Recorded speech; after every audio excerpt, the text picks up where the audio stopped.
搭乘 Gondola Skyride， 从高空俯瞰火红的山谷，随着缆车缓缓上升， Vermont 美景尽收眼底。树木遮着房屋，房屋绕着碧水，碧水流过村庄。山顶的景色真的超漂亮，前面是火红的枫叶山谷，身后的山腰常年缠绕几缕白云，油画一样永不落空。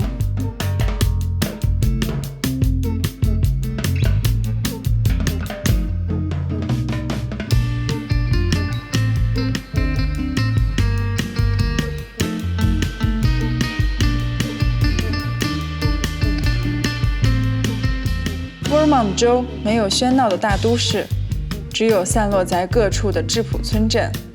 星罗棋布的教堂以及哥特式的建筑，让红叶也具有了古典优雅的气质。这里宁静但不枯燥，多彩但不喧嚣。接着一路向北到 Stowe， 超美的小镇。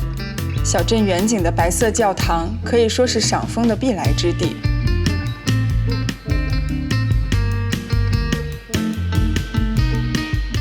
Stowe 小镇附近的 Ben and Jenny's 冰激凌总部工厂，里面有个有趣的冰激凌墓地。冰激凌工厂的主人为所有已经停产仙逝的口味设立了安息墓碑，每一个墓碑上还都写了悼词，超有爱。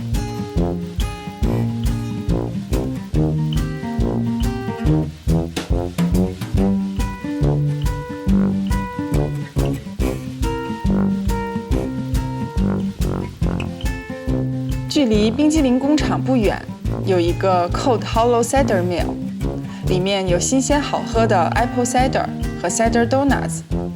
在这里可以了解 Apple Cider 从采摘到制作的全过程，里面的 local 小店也超好逛。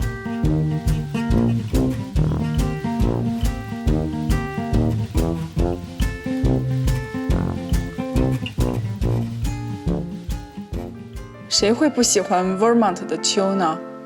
那种空气中清新、微微冷冽、干净的味道，还有金灿灿却又不刺眼的阳光，都让人无时无刻不感叹生活的美好。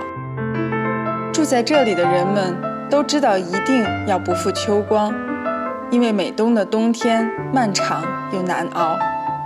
每到秋天， Vermont 地区的每一片叶子通通有了自己的灵魂，那些颜色斑斓又绚烂，也许只有造物主的调色盘才能调得出这样鬼斧神工的颜色。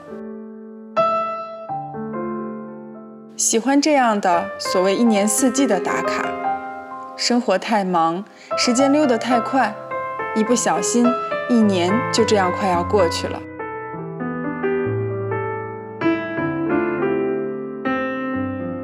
欢迎订阅与分享。